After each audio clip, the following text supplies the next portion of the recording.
هدفك ايه لما تروح الجيم؟ ده اهم حاجة. بص يا بطل، بص يا بطل، دلوقتي انا لما رايح الجيم انا عندي هدف. الهدف بتاعي عايز اخس، عايز ابني كتلة عضلية، عايز اللي انا لو بنت عايز اللي انا اخلي رجليا وجسمي يبقى نشيط وفتنس بقى وحلو ولذيذ والكلام دوت. اهم حاجة اكتب الهدف بتاعك، شوف هدفك ايه وركز على هدفك، وشوف التمرينات اللي يحتاجها هدفك. انت شخص عندك 40 سنة، انت في احتياج ايه؟ او 50 سنة، انت في احتياج ليه؟ اللي انت بتشوف مستر اولمبيا وعايز تبقى زي البيج رامي وعايز الكلام دوت.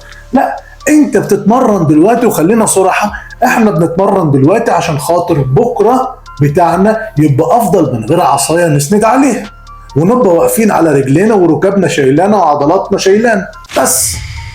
فشوف التمارين المناسبة لجسمك، ما يجيش تشوف لي تمرين اللي واحد بيشيل فيه 70 80 كيلو وتيجي تقول لي لا انا عايز اشيل زيه. يبقى شوف الهدف بتاعك ايه. الهدف بتاعك هو ده اللي هيخليك تستمر، مش هيخليك ان انت تحبط، مش هيخليك ان انت تروح الجيم تبص تقول لا ده انا قليل، ده الناس بتشيل ميات وثمانينات والكلام ده وانا لسه بشيل 50. لا. فدي مهم جدا يا جماعة، لازم اللي احنا نشوف احنا هدفنا ايه، احنا هدفنا ايه من التمرين. الهدف اهم من اللي انت تروح التمرين، الهدف اهم من اللي انت تدفع اشتراك الجيم، الهدف اهم عشان خاطر تستمر في الجيم، وهو اللي هيخليك ويقرص عليك ويقول لك لازم تروح، لازم تروح. شوف هدفك ايه واكتبه وابدأ فيه على طول.